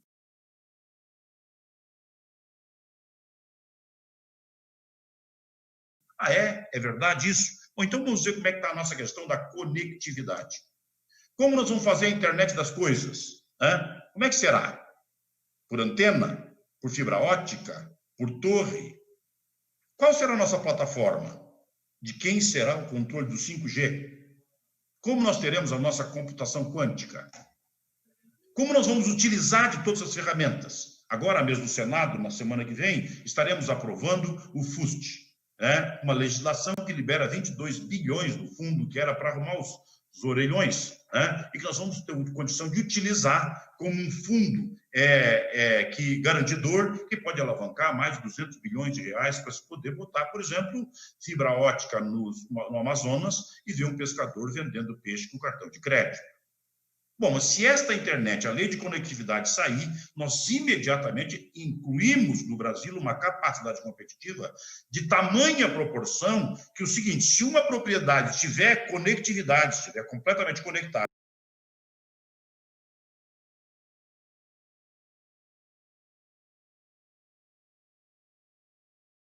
e outra não tiver, a que não tiver vai simplesmente perder sua terra.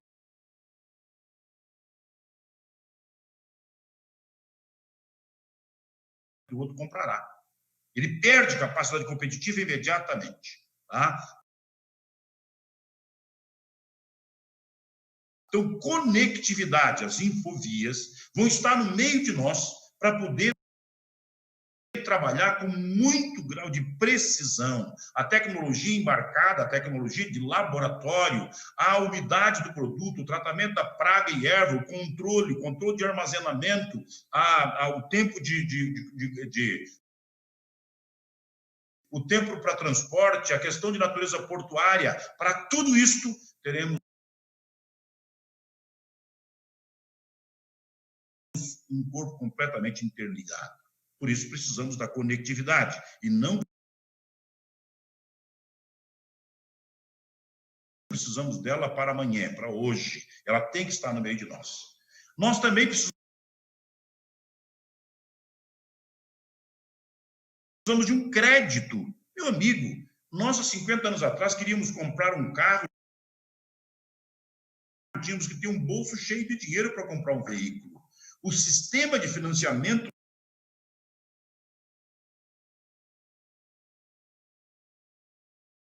para os automóveis se apresentou de tal maneira que qualquer pessoa pode ter acesso a um bem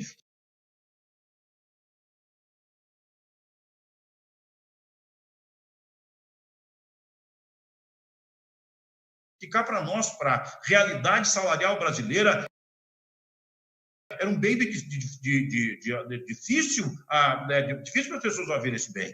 Pois bem, o crédito deu acesso para isso. Deu acesso ao crédito imobiliário nos últimos tempos, muito bem feito, e a agricultura continua todos os anos indo num balcão de um banco, fazer um projeto novo, pagar um projeto com um agrônomo, pagar 2%, tem 0,5% para pagar para análise, ela planta milho sempre na mesma terra, 20 anos consecutivos, mas todo ano tem que fazer um projeto, pessoal, tem que ter um cartório, tem que ter papel, tem que ter carimbo. Meu amigo, a agricultura não pode sobreviver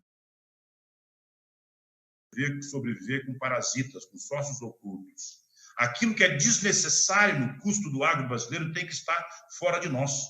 Então, nós temos que trabalhar o crédito. O crédito não é aquele cidadão robusto, bem vestido, com um belo chapéu, emprestando dinheiro para um cidadão de chapéu rasgado do outro lado. Não, o crédito é o que está no meio disso. Viabilizar o crédito com segurança jurídica, com grau de menor risco, é tudo que nós precisamos, porque o crédito tem que viabilizar a produção, mas quem empresta precisa receber, e quem toma o recurso precisa ter condição de poder pagar. Então, nós temos claramente uma questão de trabalhar, que estamos fazendo agora, trabalhando com a Febraban, com a União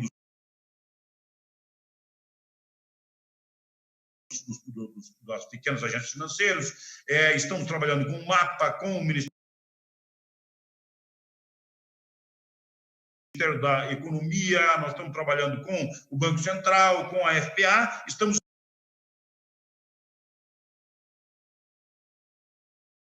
redefinindo o crédito agrícola brasileiro. Talvez tenhamos condição de fazer uma queda linear em torno de 4% a 5% do custo do crédito.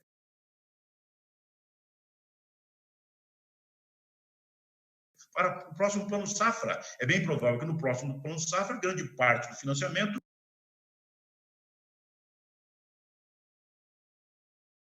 já esteja no mercado de capital ou com outros modelos de financiamento que não precisa ter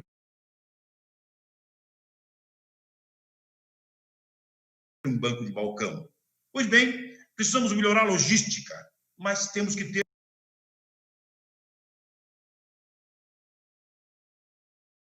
condição de poder trabalhar com financiamento. Não é possível um país do tamanho do nosso, ele não tem planejamento decenal. O Brasil precisa ter um planejamento de 10 anos. Não pode votar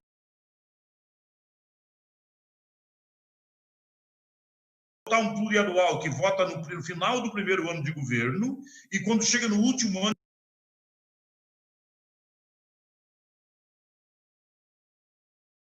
é o ano eleitoral, então o planejamento é por 2 anos. O cidadão põe uma estrutura industrial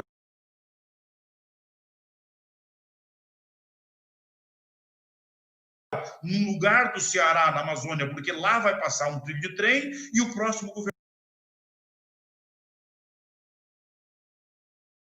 governador diz que não, o trem não passa mais lá e ele fica com asa delta no meio do nada. O Brasil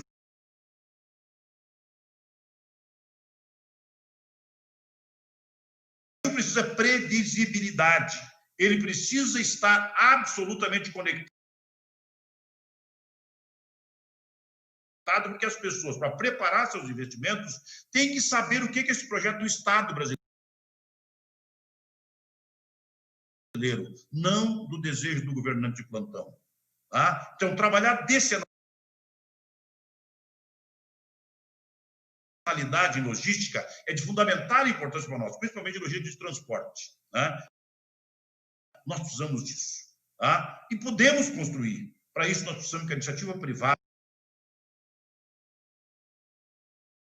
seja muito mais efetiva na forma de construir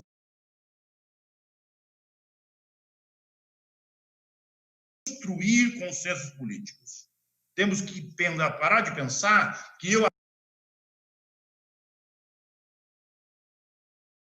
atrás do balcão da minha indústria faço o suficiente da porta para dentro. Não. É preciso que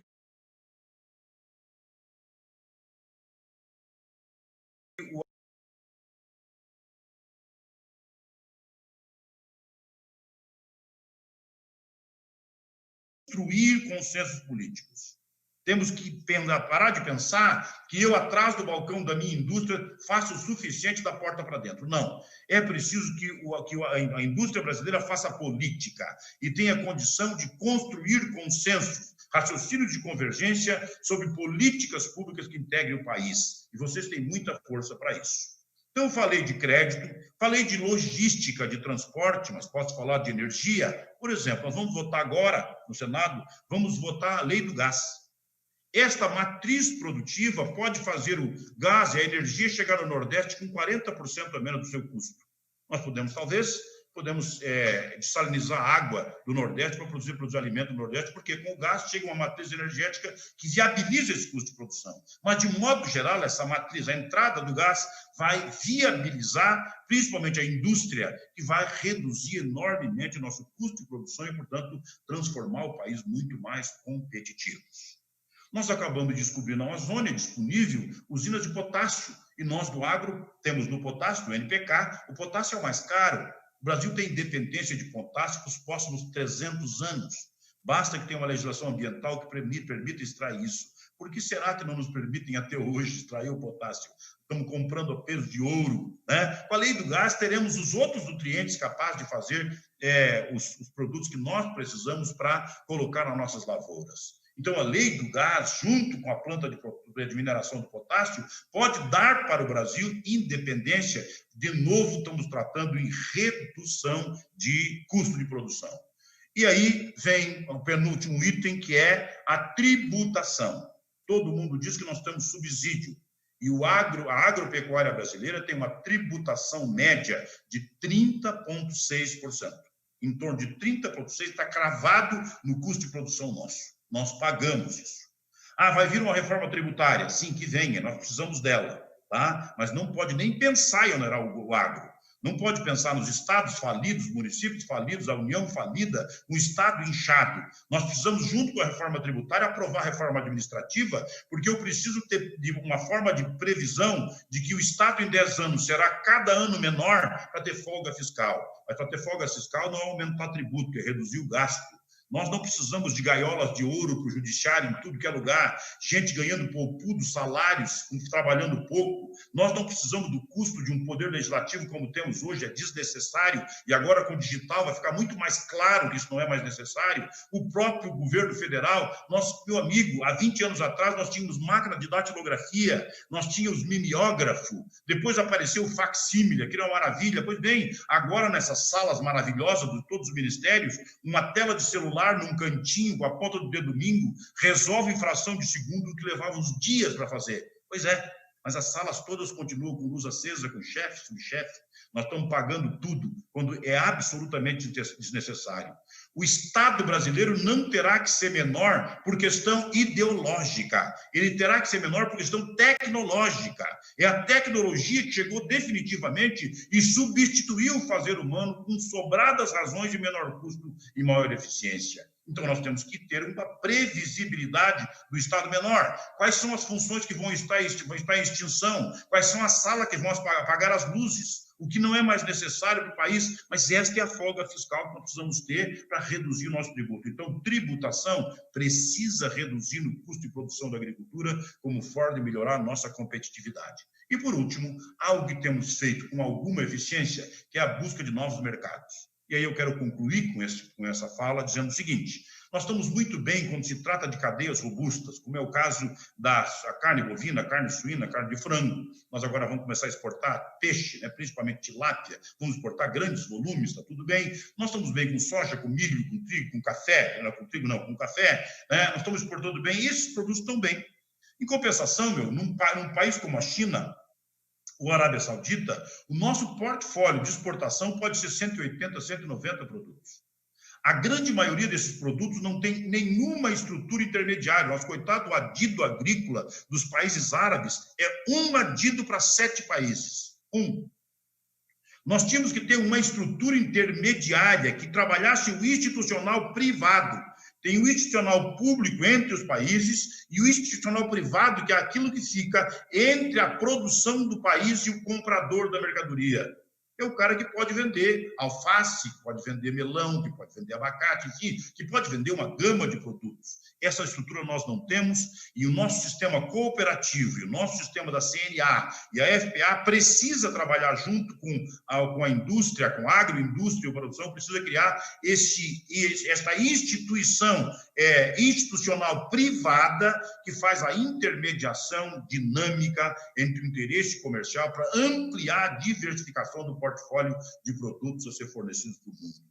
Isso, então, certamente é a conquista de novos mercados. Pessoal, eu tive muito prazer em conversar com vocês e fico à disposição e peço desculpa por ter tomado tanto o seu tempo.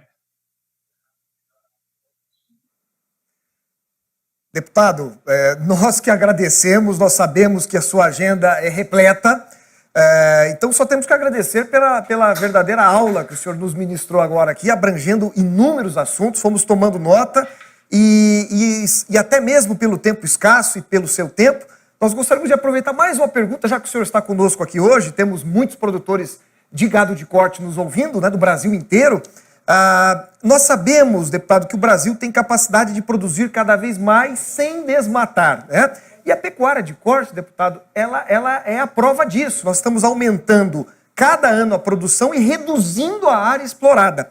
Aí vem a pergunta para o senhor, na sua visão, na sua experiência, qual que é o caminho para melhorarmos a imagem nossa brasileira perante o mundo? O que o senhor tem para nos dizer sobre isso? É que nós, na verdade, nos preocupamos muito no período curto de tempo de sair de dentro da propriedade, ultrapassar a porteira da produção, depois ir para o agrobusiness, para o agronegócio, e nós fomos também, mas nós não sabemos, com aquela enxada afiada, fazer comunicação e imagem. Isso que eu estou fazendo contigo aqui agora, nós não sabemos fazer, que é o caminho que vem da mesa para a roça, não da roça para a mesa. Então, nós precisamos saber comunicar isso. Do ponto de vista da comunicação internacional, nós todo dia somos pontuados por coisa negativa, ou por um estudo científico que não tem fundamentação científica, mas é unilateral, ou por um estudo jornalístico que tenta botar uma imagem ruim do nosso produto para que não seja consumido. Não adianta se queixar disso como vitimização. Precisa ter uma agência capaz de fazer essa comunicação fora do país, mostrando para as pessoas, o Brasil é um país que produz com selo verde. Nós temos 66% do território agricultável do Brasil com matas. Os outros têm área, mas não agricultável, é pedra, fogo, é gelo. Nós não, nós é terra fértil. Numa propriedade de 40 hectares, o cidadão precisa deixar 20% dela de mata. E nós somos taxados de vândalos do meio ambiente? Com certeza não. Agora, com relação ao gado de corte que eu estava falando, tem uma coisa importante, que é o seguinte, nós levávamos 3 anos e 4 meses para produzir 240 quilos de carne, um boi. Por quê? Porque o preço do boi era muito baixo e tinha que criar de maneira extensiva. Com a exportação aumentando o volume que aumentou, subiu o preço da carne, viabilizou o gado confinado e semi-confinado. E nós estamos agora de 3 anos e 4 meses para 1 ano e 8 meses para fazer o mesmo 240 quilos de carne. E vamos chegar a 1 ano e 6 meses, 1 ano e 4 meses para fazer os mesmos 240 quilos de carne. Então, em espaços muito menores, nós vamos produzir muito maior volume com muito maior qualidade, porque o preço permite esse grau de aproveitamento e aplicação de novas tecnologias. Obrigado, nós temos somente que agradecer novamente pelo senhor, pelo seu tempo, que o senhor continue fazendo um grande trabalho pelo Brasil e então agradecemos a sua presença e podemos contar com o senhor futuramente em novas oportunidades. Muito obrigado. Eu que agradeço essa janela de oportunidade para conversar com tantos que estão junto com a gente nessa grande luta do agro. Forte abraço. Então agradecemos, deputado federal Seu Moreira, pelo seu tempo e pela sua belíssima explanação. Bom, um aviso então para vocês, para aqueles que perderam as palestras de ontem ou quiserem assistir ou revê-las, né? Elas estarão disponíveis no stand de suporte digital, né? As palestras de hoje estarão disponíveis a partir de amanhã. Basta vocês clicarem em palestras, colocar o seu e-mail, né, o de cadastro, e a senha Scott 2020, minúsculo e tudo junto. Bom, amanhã será o nosso último dia do encontro de recreadores e daremos início depois ao encontro do confinamento.